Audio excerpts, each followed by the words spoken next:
Welcome in to Palmetto Sports Daily on this fine Monday. Caroline Soro here, joined by Julia, Teagan, and Kevin. And after a roller coaster of a year where we didn't know where it was going to take us, we didn't know what was going on from week 1 to 18, really, the Carolina Panthers season has come to a close. They hosted their first playoff game in a decade against the Los Angeles Rams on Saturday in the NFC Wild Card round. It was a hard-fought game. Not a lot of people gave the Panthers a chance in this one. The spread was double digits.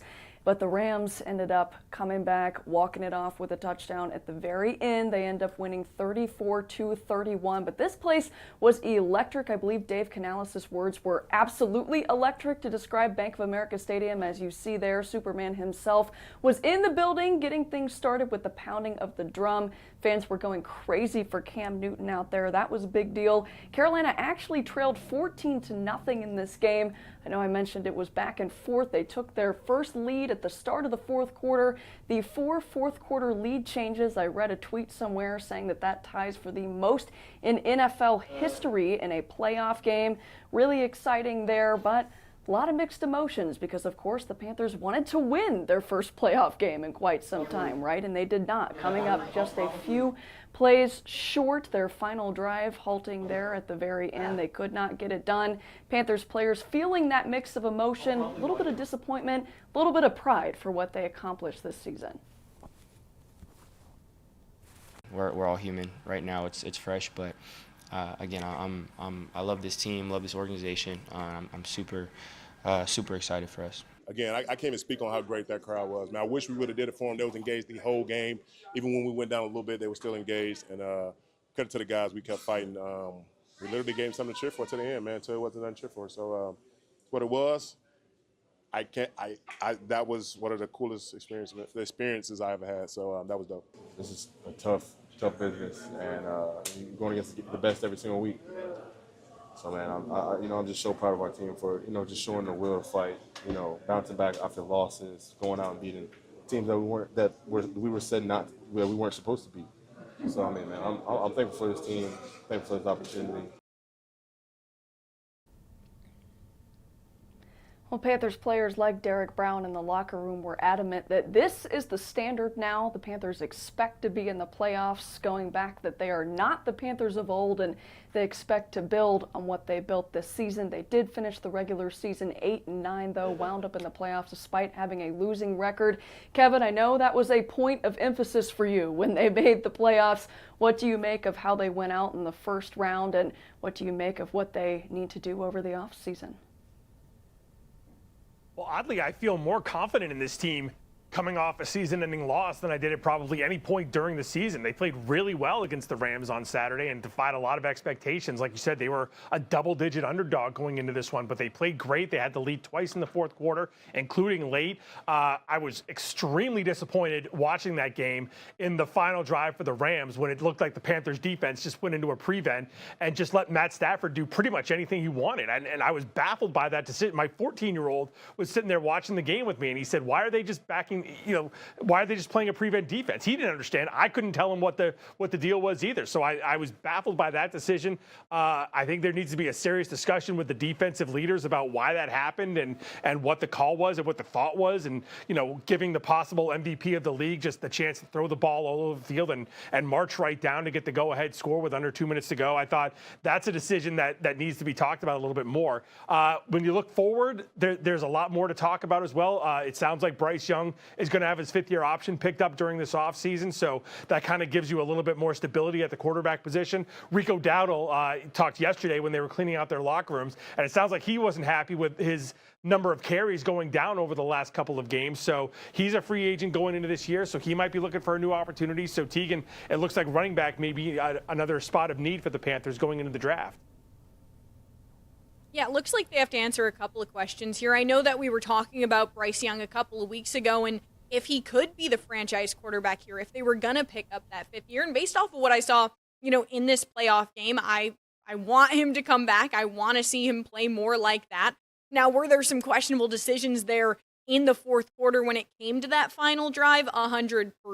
It just seemed like they were playing too fast without thinking about what they were actually doing. That fourth down was just heartbreaking. The drop, he had it right there in his hands, just tried to keep running, didn't get to stop and catch it. So definitely disappointing loss for the Panthers. But again, like you said, Kevin, I was more confident after this loss than really any other point in the season, like another win. I'm more confident after this loss against the Rams than I was after their win against the Rams. So I think this is a much stronger team. I feel like they have a better identity than what we thought they did at the beginning of the season. And I'm sure we can all say it. We all thought that there was going to be a lot of doubt, a lot of bad stuff happening for the Panthers this season. They somehow make it to the playoffs. Now, the only caveat I'll say here, because I know, Caroline, you said this is the standard. That was something they said in the locker room.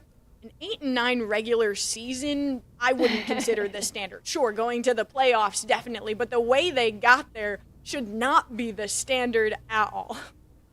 Well, absolutely. And when you take that into consideration, I mean, throughout this entire season, whenever we were leading up to a game, it was, were we going to get the 8-win Panthers or were we going to get the 9-loss Panthers, and all of that consistency that they struggled with so much throughout the year. But I honestly, from looking at all of the reactions to this game and, a lot of people not being as upset with the Panthers as they could have been because of how they performed in it, I think they were counted out a little bit too much, given the fact that they'd beaten the Rams earlier this season when they were just as strong. A lot of people were like, oh, automatically assuming that they couldn't do it again.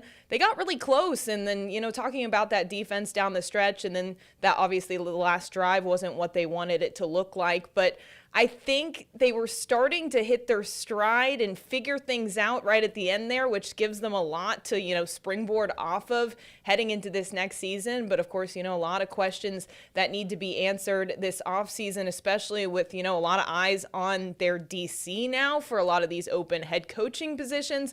I know that he was a request was made from the Raiders to interview him for their open spot. So there's a lot of things that are going to change. I think it's very early before we figure out exactly what the Panthers are going to look like next year. But this was, despite it being a loss, a pretty decent way to end out the season, Kevin. It was. I wanted to go over that last drive one more time because I'm still so baffled by it. You talk 7-yard pass, 10-yard pass, 6-yard pass, 18-yard pass, incompletion, 11-yard pass, and then a 19-yard touchdown pass to Parkinson, who I can't stand, by the way, for personal reasons. But to just let him walk down the field like that is unbelievable. And he's got to have some kind of answers for, why just let everyone stay back? What's the point of that? Put some pressure on him. And I know it's late in the game and your guys are gassed, but you got to try to put some pressure on Stafford, and you just can't let him throw the ball all over the field like that. I guess that's an answer for another day. Goofy producer Nick is telling me it's time for a break, so we'll be back right after this.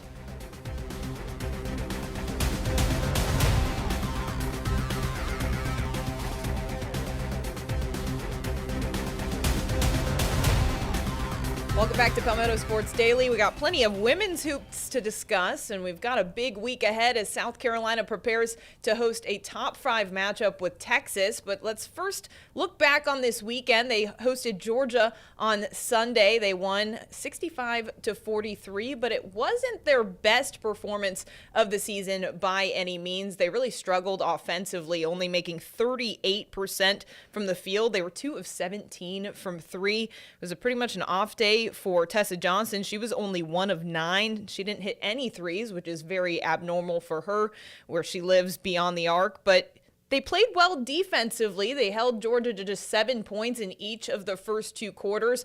They were outscored in the third quarter, but kind of righted the ship there to end out the game. But it's kind of a questionable performance heading into what will be such a big game with Texas this week. We'll get into that a little bit. But it was nice to see how they could kind of fix things throughout the game. And the most promising thing was seeing the return of Tanaya Latson. She'd been out since December 28th with a lower leg injury. She'd injured her ankle in that game. And then this was her first SEC game ever. She put up 9 points, 3 rebounds, and 3 assists in her first game back. And she was asked what it was like to be back out there with her team. Obviously, it sucks not being out there, but I was able to learn from Chloe and from my coaching staff and just seeing things differently. I feel like today I just got my feet wet. I'm just looking to, continue to, build off of this today and, take things day by day. So like I said, not the most concerning performance. They obviously still found the areas that they needed to excel in order to get the win over Georgia. And now they turn their eyes to newly ranked number 4 Texas this Thursday. South Carolina actually jumps them and moves up to number 2. So they are back in the top 2 as they enter this week's game. And this is because Texas just lost to LSU on Sunday. This was their first loss of the season, and there's been a lot of chatter online from head coach Vic Schaefer and what he had to say after they lost to the Tigers. Guys, I want to talk about this a little bit because he is not very happy with scheduling in the SEC, because he's talking about how they had to play South Carolina twice last year. They have to play LSU twice this year. And then his big point of emphasis is the fact that they have to face LSU and South Carolina in the same week. So he said, quote, the league, obviously have a vendetta against Texas. He says there's a stench to it. He's disappointed in the league to put the players in this position. And he ended it off by saying it's us against the world a lot of the time. So very poignant statements heading into this game. Guys, I just kind of want to take your assessment of how you feel about this, how it kind of, sets up this game on Thursday. Just how are we feeling, Teagan? Look, in this league, obviously, it's, arguably the toughest league there is. You have to be capable of playing these teams. You can't just stand there and complain about, oh, I can't believe we have to play this team and then this team. It's the world against us. No, it's a test of if you're a good team or not, and if you can handle it. I think this is such a nothing argument from the coach. You got to win these games, Kevin. I love the thought of the coach saying there's a vendetta against us in the SEC office. Like he thinks the SEC officials are just gathering around going, all right, guys, here's what we're going to do to get Texas this year. We're going to really just stick it to Texas. Like, they couldn't care less about Texas, all right? They've got South Carolina, they got LSU, they've got all these other teams. Everything I'm betting, if there was a vendetta, it comes after that. After South Carolina and after LSU, that's when they start to worry about everyone else. So the fact that he thinks there's any kind of vendetta, this guy's just, what's the word? He thinks he's the main character, and they're not even close to the main character in the SEC, Caroline. Yeah, I think that's probably pretty fair.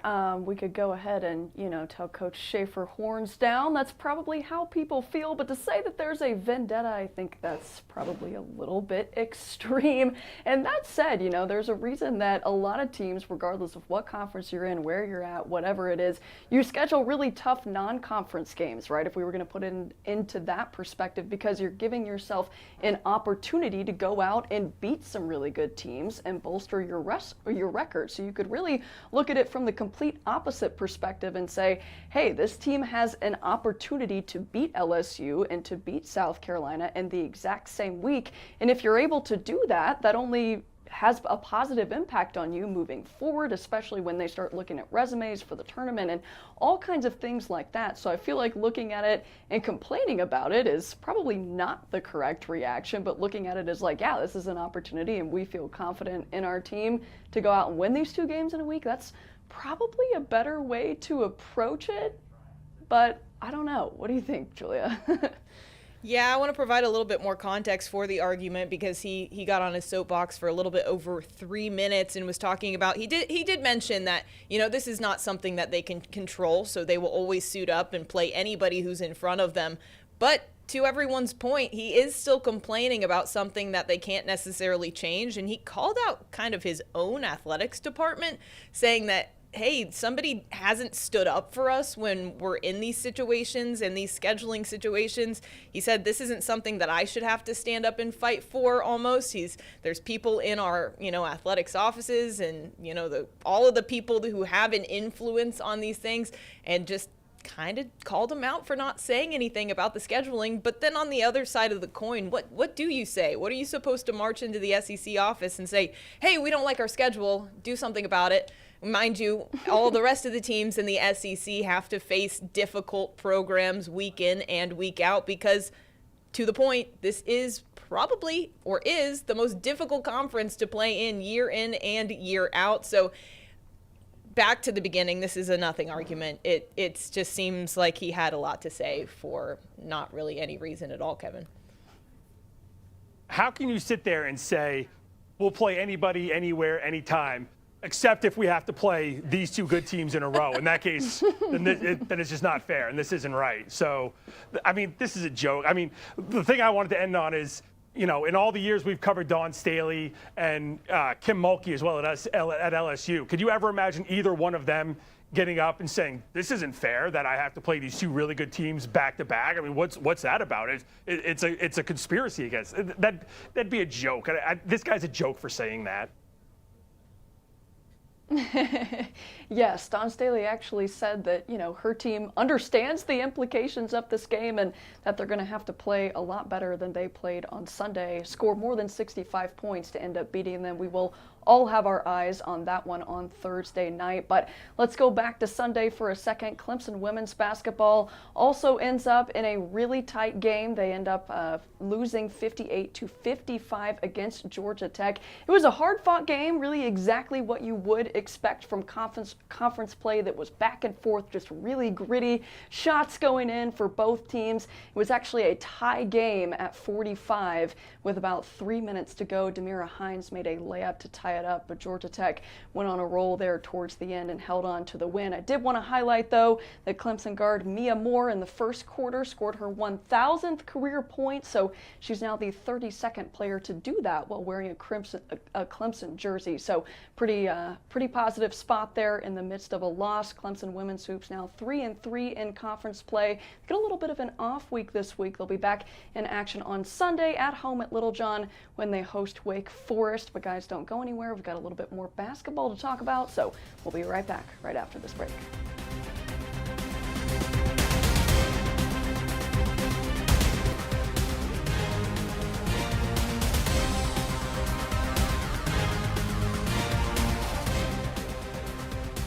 Welcome back into Palmetto Sports Daily. Clemson men's basketball on a roll right now, jumping up into their first AP poll of the season earlier today, ranked at number 22 in the country.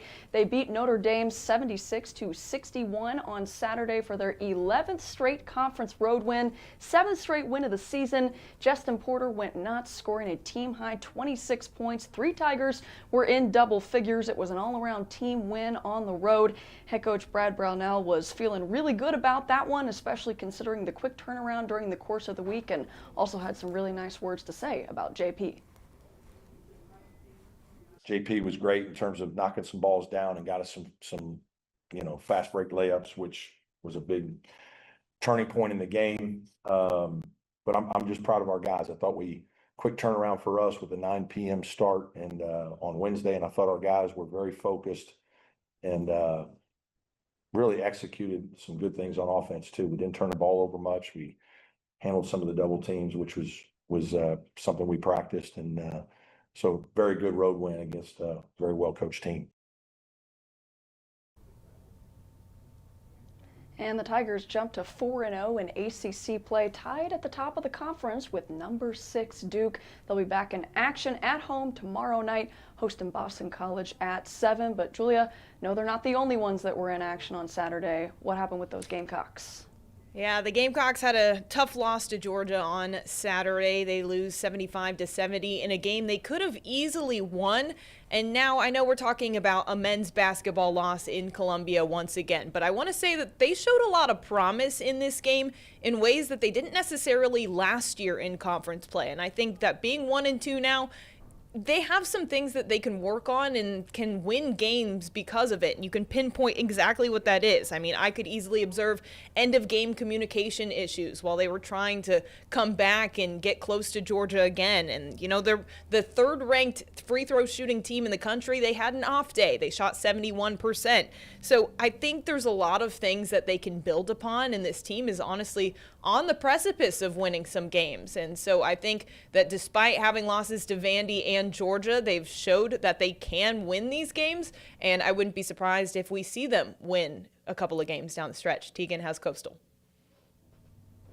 Well, Coastal got their second Sun Belt win of the year against App State this week, or this weekend rather, their second Sun Belt win of the year, and they came back from a 12-point deficit they had at halftime. The big reason for that was Boston College transfer Joshua Beadle with a career high of 25 points, really saving his team there. And this team just continues to kind of find the way that they're able to play with each other. Again, this is a team of pretty much all new people. There's pretty much one returner. It's Rashid Jones.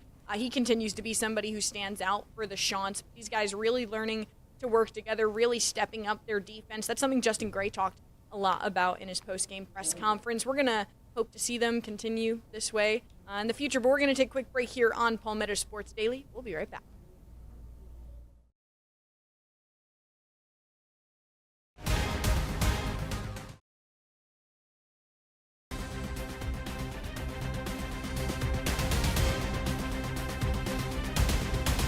Welcome back to Palmetto Sports Daily. A little bit more college basketball before we get out of here. All three low country teams here in Charleston were in action at home this past Saturday, including the College of Charleston, who continued their winning streak to 7 overall in a row as they picked up a win at home on Saturday, beating up against Hampton. Now, the College has been really keeping all these games pretty close, and this one was no exception. They went 74-70. Colby Dugan, another nice game for the College. I've talked about him before and really how much his return has kind of helped out the College.